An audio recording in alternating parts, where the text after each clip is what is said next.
Hola, muy buenas con todos. Esta vez vamos a ver la asignación de proveedores en nuestro sistema MRP con un ejemplo. Bien, entonces nos vamos a la base de datos proveedores. En el formulario asignamos lo siguiente: un número de RUC, una fecha,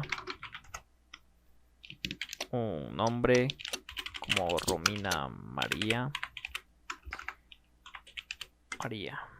unos apellidos, Zambrano Astudillo, una dirección, Liceo Vega y 8 de noviembre. Provincia El Oro.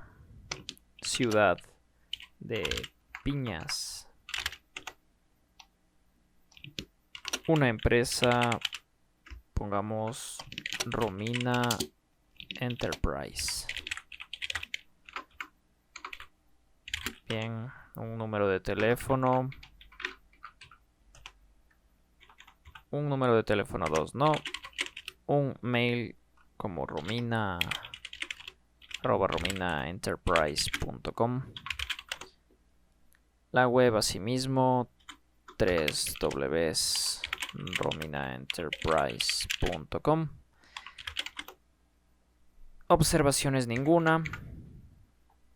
En aceptamos, cerramos.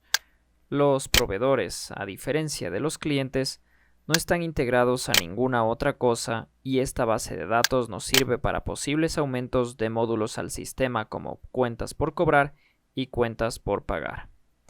Bien, con la base de datos de proveedores ya establecida, podemos guardar el proyecto y nos vemos en el siguiente.